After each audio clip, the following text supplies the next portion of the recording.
অসময়ে কলিং বেলের শব্দে একটু অবাক হলেন সুফিয়া বেগম। ঘরে বুড়ো বুড়ি মাত্র দুজন। কাজের মেয়েটা সেই দুপুরে কাজ শেষ করে চলে গেছে। প্রতিবেশী কেউ তেমন একটা আসে না, আর আত্মীয় পরিজন কেউ খবর না দিয়ে আসার কথাও না। কোমর ব্যথা, দাঁত চেপে হজম করে দরজার দিকে এগুলেন। পিপ হুলে চোখ রেখে চেহারাটা দেখে বিরক্ত লাগলো সুফিয়া বেগমের। তারপরেও অনিচ্ছা সত্ত্বেও দরজাটা খুললেন। সামনে দাঁড়ানো রিন্টু, পাড়ার ছেলে, ওনার একমাত্র ছেলের বয়সী। স্কুলে একসাথে পড়তো, লেখাপড়ায় যাচ্ছে তাই। সারাদিন টোটো করে ঘুরে বেড়ানো, খেলাধুলা আর মহল্লায় আড্ডাবাজির জন্য কোনো রকমে ডিগ্রির পর আর এগোতে পারেনি। বরঞ্চ সুফিয়া বেগমের মেধাবী ছেলে আরিফকে নানাভাবে উত্ত্যক্ত করত। ওর পড়ার সময় খেলতে ডাকত, স্কুল ফাঁকি দিয়ে সিনেমা দেখতে যেতে উস্কানি দিত। বাবা মার একদম কন্ট্রোল ছিল না। সুফিয়া বেগমের কড়া নজরদারিতে আরিফ এসব থেকে দূরে থেকেছে। আর এখন তো সে ইউএসএতে পিএইচডি করে বিয়ে করে সেটেলড। এলাকার সবার গর্ব আরিফ, ঘরে ঘরে আরিফের গল্প। আর এই রিন্টুটা পাড়ার মোড়ে ওর বাবার পুরনো ফার্মেসিটা সামাল দিচ্ছে কোনো রকমে, সাথে হাতুড়ি ডাক্তারি। ঠিকমতো মানুষ হলো না, লেখাপড়া না করলে যা হয় আর কি। আসসালামু আলাইকুম খালাম্মা। খালাম্মা কেমন আছেন? রিন্টু দুপাতে দাঁত বের করে হাসতে হাসতে জিজ্ঞেস করলো, এমনভাবে যেন মায়ের আপন বোনের সাথে মেলা দিন পর দেখা। ওয়ালাইকুম আসসালাম, আছি বাবা কোনো রকম। তা তুমি কেমন আছো? যে খালাম্মা, আল্লাহ রাখছে। খাইয়া পইরা দিন চলে যাইতেছে। শুধু খেয়ে পড়ে থাকলে চলবে? ভবিষ্যৎ আছে না? লেখাপড়াটাও ঠিক মতো করলে না। তুমি আর আরিফ তো একসাথেই পড়তে। দেখো আজ আরিফ কোথায় পৌঁছে গেছে, আর তুমি কোথায় পড়ে আছো। খালাম্মা, পড়ালেখা আমার মাথায় ঢোকে না। আর আমি এখন যেমন আছি ভালোই আছি আলহামদুলিল্লাহ, আপনাকে দোয়ায়। বাপ মা বইন লইয়া ডাইল ভাত খাইয়া একসাথে সুখ দুঃখে মিল্লামিশে আছি, আমি তাতেই খুশি। আর এই মহল্লা ছাইরা কোনোখানে গিয়া থাকবার পারমু না খালাম্মা। আপনাকে সামনে বড় হয়েছি দেখছেন না, আপনাকে দোয়া নিয়া এখানেই বাকি জীবন কাটাইয়া দিতে চাই। আরিফ তো নিউ ইয়র্কে নতুন বাড়ি কিনছে, আজকালের মধ্যে উঠে যাবে। ছেলের সাফল্যের গর্বে চেয়ে রিন্টুকে তাচ্ছিল্য করাই মূল উদ্দেশ্য ছিল। ও আল্লাহ, এটা তো বিশাল খুশির খবর। খালাম্মা, মিষ্টি কিন্তু না খাইয়া পারবেন না। নির্মল হেসে উত্তর দিল রিন্টু। ভেতরের ঘর থেকে দরাজ ভরা গলায় আওয়াজ আসলো, আরিফের মা, কে আসলো আবার?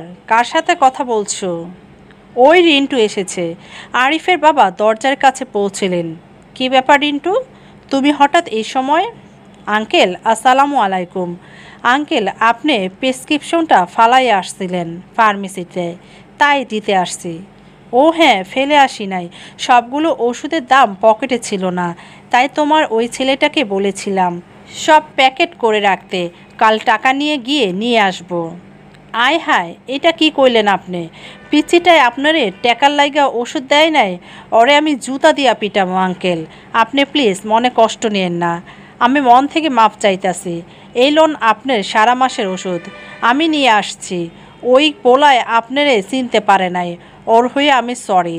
হয়তো জানে না আপনি আমাকে মহল্লার গর্ব, আরিফের আব্বা। আরে না না, তুমি কেন এগুলো নিয়ে আসতে গেলে? আরিফ টাকা পাঠালে আমি গিয়ে নিয়ে আসব। আঙ্কেল, আমারে আর শরম দেন না। খালাম্মা তো কইল আরিফ নতুন বাড়ি কিনছে, হয়তো ঝামেলায় আছে। হেল লাইগা আপনার ওষুধ বন্ধ থাকবো নাকি? অক্ষণ থেকে আমি প্রত্যেক মাসের ওষুধ নিজে দিয়া যাবো, আপনার জান লাগবো না। আপনি আমাকে মুরব্বী, এটা কোনো কথা হইল? সুফিয়া বেগম দেখলেন রিন্টুর হাতে একটা বড় ব্যাগ। ডায়াবেটিক, উচ্চ রক্তচাপ আর হার্টের সমস্যার কারণে বেশ অনেক টাকার ওষুধ লাগে প্রতি মাসে আরিফের বাবার। এ মাসে আরিফ এখনও টাকা পাঠায়নি। ফোনে যখন বলল নতুন বাড়ি কিনছে, তখন তাকে আর টাকার কথা বলা হয়নি। নিশ্চয়ই অনেক চাপে আছে ছেলেটা। পেনশনের টাকায় ঘর ভাড়া, বিল দিয়ে মুদির দোকানে কিছু দেওয়ার পর আর কিছু হাতে নেই।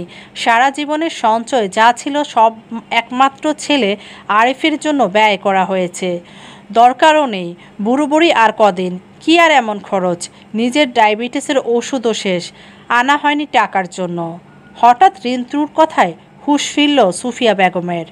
খালাম্মা, আপনার প্রেসক্রিপশনটা একটু আনেন, আমি ছবি তুললা নেই, মাসের ওষুধ আমি দিয়া যামনে।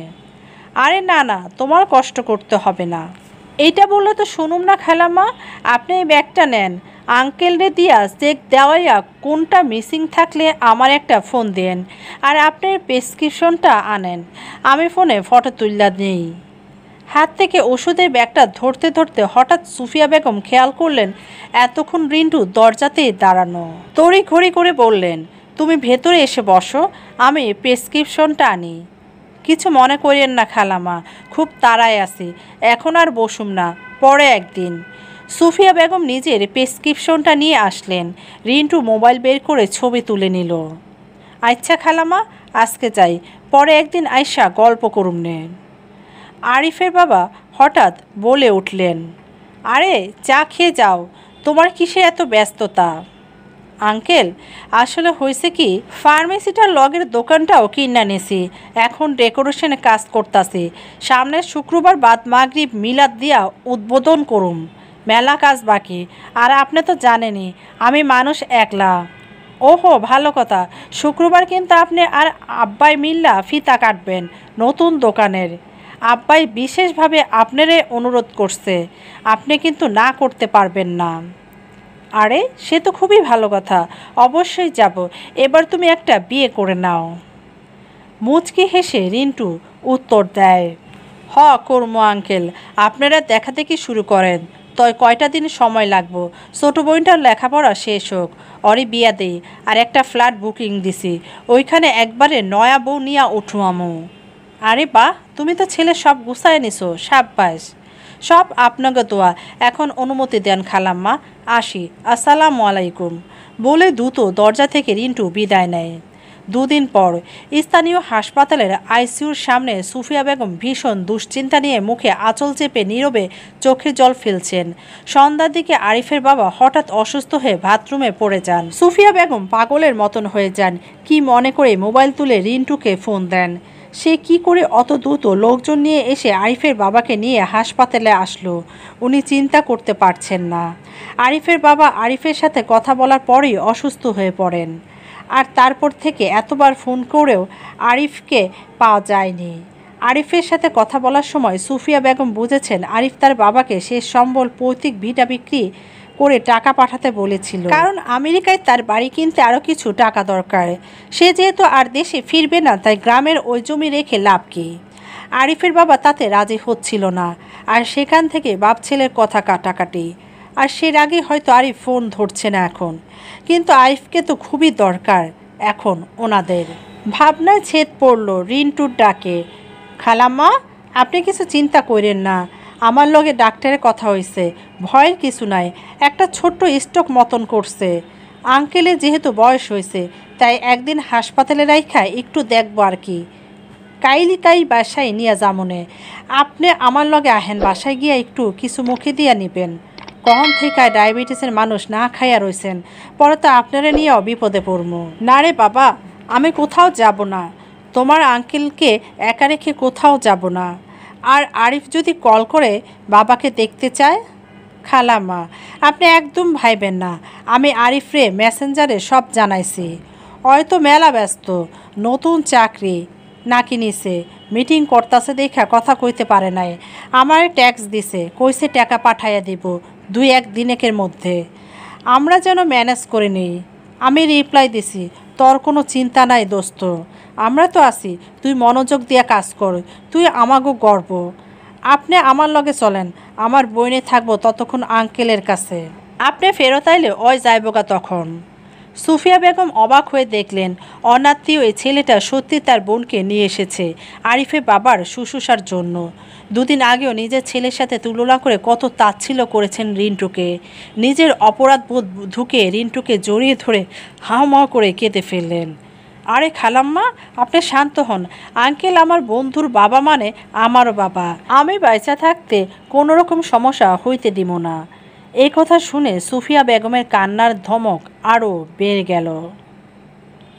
নিজের ভুলের জন্য সে অনুতপ্ত হলো। গল্পটি ভালো লাগলে অবশ্যই চ্যানেলটিকে সাবস্ক্রাইব করবেন, লাইক কমেন্ট শেয়ার করে পাশে থাকবেন। ধন্যবাদ।